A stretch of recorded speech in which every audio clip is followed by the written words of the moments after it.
So this is a place I walk past many times, and it's uh, one day I noticed that if you look on these balconies, you have these statues of Buddhas or bronze statues of Buddhas or whatever they are, and I didn't know why, but I happen to know that round the corner from here there's a famous department store called Liberty's, and I knew that Liberty's was related to in the 19th century it was called Liberty's Oriental Warehouse, and people like Oscar Wilde had an account there, William Morris, some of the pre-Raphaelite painters.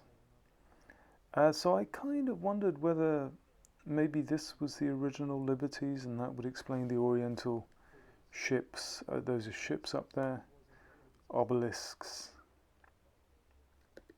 And then by coincidence I was on a chat room and somebody put up a picture and confirming that it was the front of Liberty's. And if you see here the number 218 in 1875, this is where the original shop was. And I think Mr. Liberty borrowed a certain sum of money from his father, I think it was £7,000, to set up the shop, and he was so successful, very quickly successful. So he bought, this was 218A, and he bought the shop next door. And I guess, for some reason that I don't understand, in 1917, they built the new building. They built the new building, which is just around the corner from here, and which is the famous, the current building, which looks very different to this. So this now is the new building, the kind of mock Tudor or neo-Tudor design, and it was actually built from the timbers of two warships, I think. One was called the HMS Impregnable and one was called the HMS Hindustan. And the length of the building, you can't get an idea of it from this shot, but the length of the building is the same as the length of the Hindustan ship. Immense, really long, really surprising. And then these are the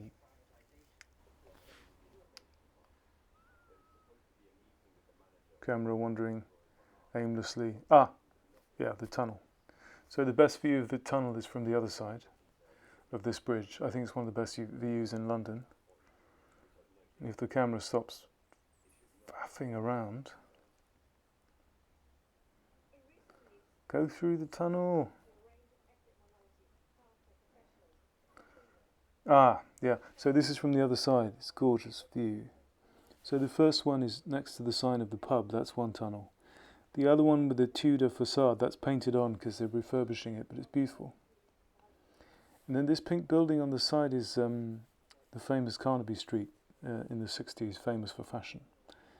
And so lastly, this is a lovely building with a hideous van in front and a guy on a scooter and a horrible light. But this was formerly the Marlborough Street Magistrates Court, I think. And again, from one of these chat rooms, I recently discovered that this is the place where Oscar Wilde's trial took place in 1895. So so he sort of shopped for Oriental antiques round the corner and then found himself on trial for libel. So it's a very Oscar Wilde street, if you like that kind of thing. And I've actually been inside the courtroom is still intact in there, even though it's now a hotel, because a very kind and wonderful friend once got me a job doing market research, and we were testing alcohol-free beer. It was marketed to 3 different kinds of alcohol-free beer, each one more disgusting than the last, but we got paid anyway. So, and I was just admiring the room, and I thought, oh, this is a pretty room, and I didn't realise at the time that this is the room in which Oscar Wilde's life was ruined. So it's quite poignant.